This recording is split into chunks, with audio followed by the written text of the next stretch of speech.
Hi, my name is Stefan Falke and I'm a professional photographer living in New York. I was born in Germany and I've lived in New York on and off for 30 years.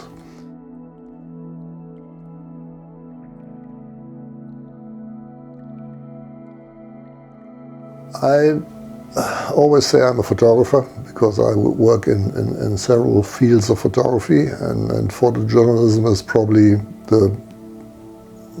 a line that goes through my work, but it's from interiors to fine art to photojournalism to portraiture.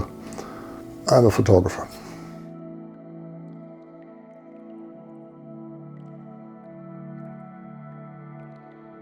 That is a good question, because many people believe you do portraits and family portraits and weddings and events. I do events here and there, but I don't do weddings or family portraiture unless it's clients whom I know and see something in something creative in the work I can do. But I don't have a portrait studio.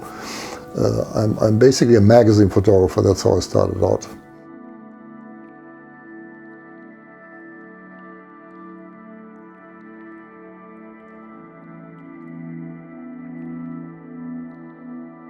Style, I'm not sure about. People say I have a style. I don't personally see that or pursue any style.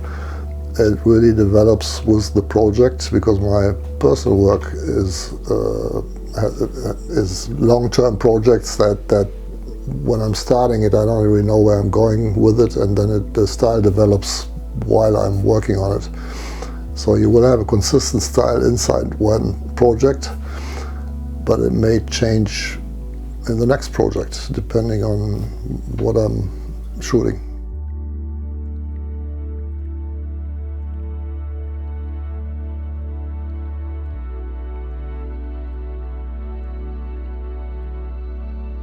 I'm a total reportage type of photographer. Even when my career started on movie sets, I've shot 20, 30 major movie productions as a stills photographer.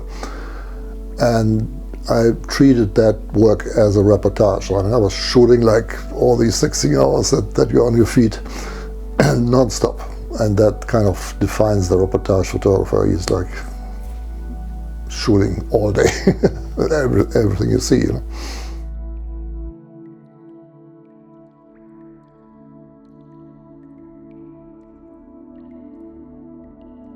I was born in Germany, and my country was divided by a brutal physical border. As you know, from east to west, it divided two political systems. And when I moved to New York, I have border in my head. And at the same time, I love binational or even trinational areas. I moved into a corner of Germany where it meets Holland and Belgium. And I would constantly cross these borders, sometimes 3 times a day, because I loved being part of different cultures at the same time. And so binationality and border, physical border in one package just drew me there. And then realizing that the news from there were all on the negative side. So people focused on illegal immigration, crime, drugs, and so on. And I always get a little suspicious when I hear only bad news from a particular area of the world, because it's always just a part of the story.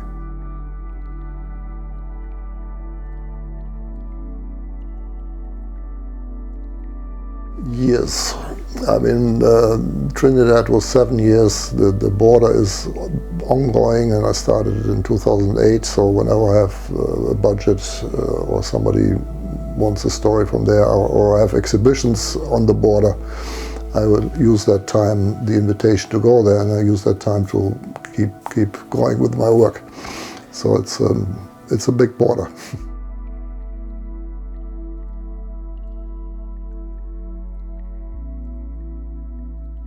That's another good question. I wish people understood, and that's why I practically created this project, people understood that the negative aspects of that border, which are all true, are only a small part of the story. It's an amazing binational cultural space that is so fluid. I mean, if you spend a lot of time there, you don't even realize there is a border anymore.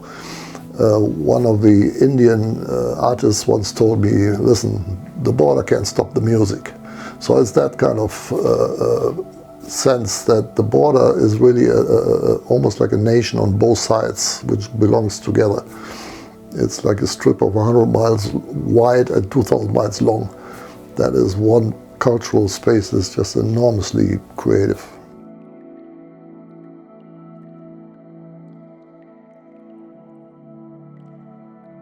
I'm not really the researching type of photographer. I have to be there. Same with the border.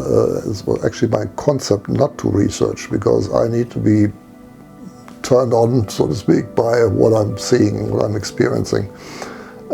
If I research too much, I'm already preoccupied with what I would find and what I'm expecting things. I want to be surprised.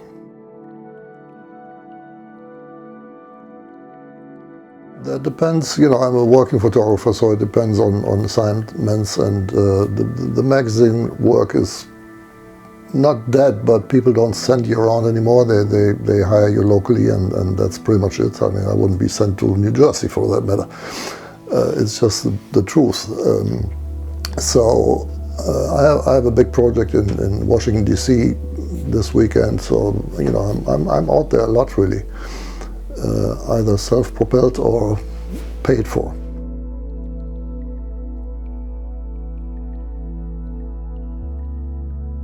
I would say it's like half-half.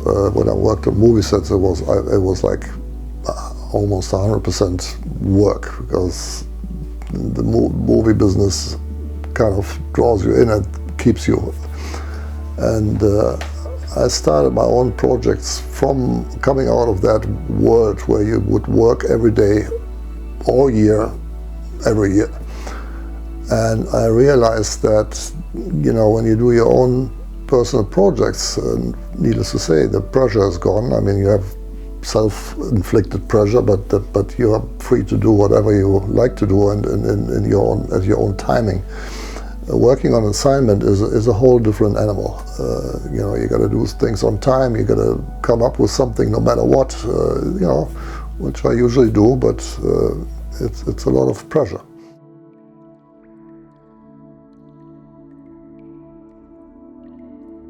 Print is still it. I mean, holding something tangible.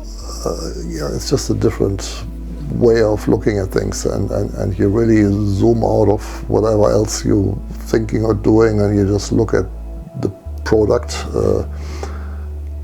It's just something else. Sending somebody an email with your PDF attachment, then sending them a little, and that's why I love Blurb. You can do any size, any page count. It's just a little, it's personal. Maybe that's the word. Super important. I had my wife was helping, and the writer for the book, Claudia Steinberg, she was helping, and that was really helpful because as a photographer you're just so close to your work. And I had another book that I tried to edit myself, and you wouldn't want to see another picture after you've gone through 20. And now the book has 230 pictures in it and people can't stop looking at it. So the flow of things is something that the photographer cannot necessarily do him or herself.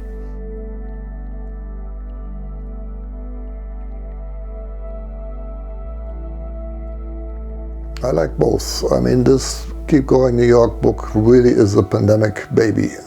I was shooting the work for a month, almost a year, and then I was just starting to play with it because you couldn't meet anybody, you can't see anybody. So, and finding a publisher, to be honest, today is a different thing than just 10 years ago, because today nobody will produce the book for free anymore. So Blurb and other self-publishing platforms are a beautiful opportunity to just sit at home and do it yourself. Again, the danger is that the photographer like me thinks he can do everything himself. So that's a little danger zone.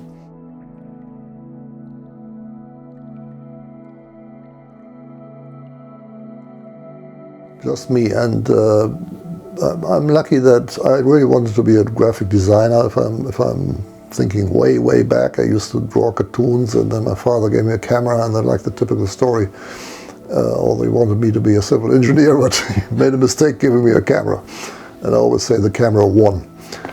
But I was really interested in graphic design. Like, we had album covers and stuff that we would sit over all day, every day. So I have a sense for, using lettering and for the general graphic design. I'm not saying I did an amazing job, but I'm pretty proud of it.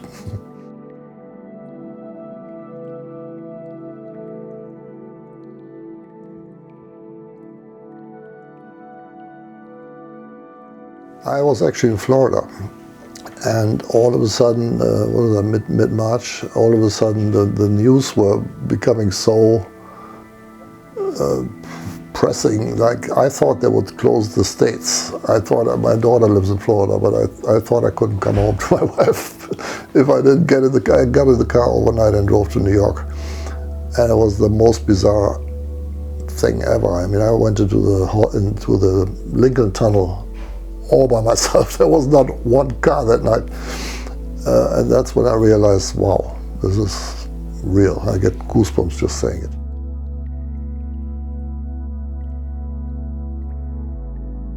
Right away, pretty much right away. I went to Times Square. I think that was my first trip, if I remember, and there was nobody there. I mean, that's except for the naked cowboy, and he is in the book.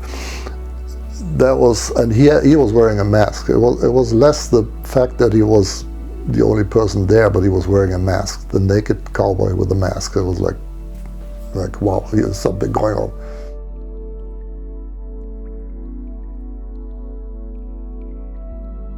No, it was more intended as first of all, as getting me through the pandemic. I mean, photography does that for me. I had so many situations that I turned around through photography. So just going out and being part of it and just doing something creative with it makes you forget that you could be depressed or something.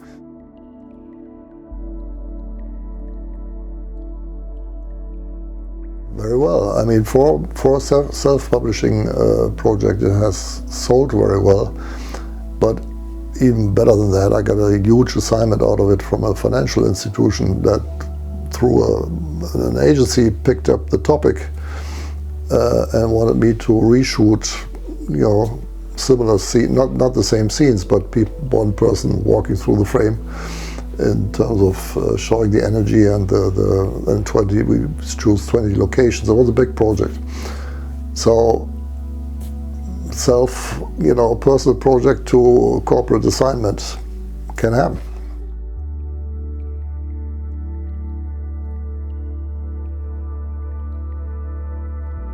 There's no goal. I mean, the next thing I will do will be another project.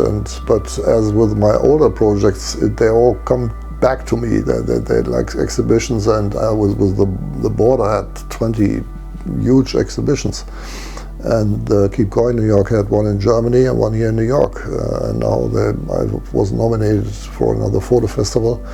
Can't really talk about it yet, but you know, that will continue, and I'm not shooting anymore for it, although that's not really true. I still have this, when people cross the street, I can't help it, take a picture.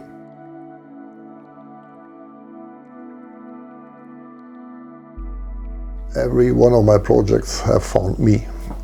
I'm not sitting at home thinking about projects because it just doesn't work with me. I know the next one is already waiting. I just don't know what it is yet. Thank you so much. Just give you a little idea. And you've got the soft cover and then... The hardcover. Beautiful, gorgeous. Thank you so much. Thank you.